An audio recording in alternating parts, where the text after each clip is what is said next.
ஒன்றிய அரசு பொதுத்துறை நிறுவனங்களில் 44 காலி பணியிடங்கள் BE MCA பட்டதாரிகளுக்கு அறிவிக்கப்பட்டுள்ளது. இந்த ஜாபிற்கு விண்ணப்பிப்பதற்கு தகுதி என்ன, தேர்வு செய்யும் முறை என்ன என்பது குறித்த டீடைல் பதிவை இந்த வீடியோவில் பார்க்கலாம். பொதுத்துறை நிறுவனங்களிலிருந்து மொத்தம் 44 காலி பணியிடங்கள் நிரப்புவதற்கான அறிவிப்பு வெளியிடப்பட்டுள்ளது. மொத்தமாக 2 கேட்டகரியில இந்த காலி பணியிடங்கள் நிரப்ப போறாங்க. மேனேஜிங் ட்ரைனிங், கிராஜுவேட் ட்ரெயினி என்ற 2 பிரிவுகள்ல பல்வேறு காலி பணியிடங்கள் அறிவிக்கப்பட்டிருக்கு.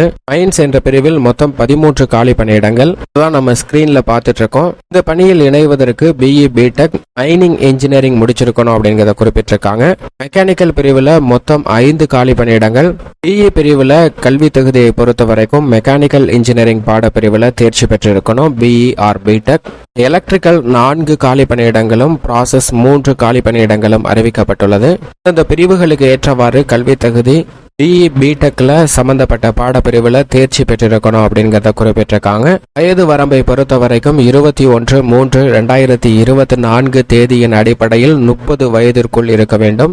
மேனேஜ்மெண்ட் ட்ரைனிங்கை பொறுத்த வரைக்கும் ஜியாலஜி 1 காலி பணியிடம், மெட்டீரியல்ஸ் 5 காலி பணியிடமும், கான்ட்ராக்ட் மேனேஜர் 1 காலி பணியிடமும், ப்ரொஃபஷனல் வெல்ஃபேர் 5 காலி பணியிடமும், ஃபைனான்ஸ் அக்கவுண்டன்ட்ஸ் 3, பொது பிரிவு பிற்படுத்தப்பட்டோர் 1, SC 1 மொத்தம் 5 காலி பணியிடங்கள் அறிவிக்கப்பட்டுள்ளது. மேனேஜர் 2 காலி பணியிடங்களும் அறிவிக்கப்பட்டிருக்கு. சம்பந்தப்பட்ட பாடப்பிரிவுல MSc MCA டிப்ளமோ படித்தவர்கள் விண்ணப்பிக்கலாம். பிரிவுக்கு ஏற்றவாறு கல்வி தகுதி பெற்றிருக்க வேண்டும் அப்படிங்கறத குறிப்பிட்டிருக்காங்க. அதை தான் நம்ம இப்ப ஸ்கிரீன்ல பார்த்துட்டு இருக்கோம். இந்த மேனேஜர் பிரிவுக்கு மட்டும் 21/3/2024 தேதியின் அடிப்படையில் 35 வயதிற்குள் இருக்க வேண்டும்.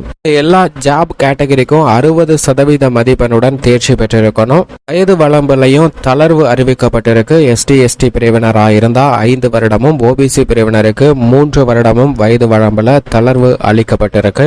தேர்வு செய்யும் முறையை பொறுத்த வரைக்கும் தகுதியான நபர்கள் விண்ணப்பிப்பதன் அடிப்படையில் CPT தேர்வு மற்றும் நேர்முக தேர்வு மூலம் சரியான நபர்கள் தேர்வு செய்யப்பட உள்ளனர். தமிழகத்தை பொறுத்த வரைக்கும் இந்த தேர்வு சென்னையில் நடைபெறும் அப்படிங்கறத குறிப்பிட்டிருக்காங்க. இந்த ஜாபுக்கு விண்ணப்பிப்பதற்கு அபிஷியல் இணையதளம்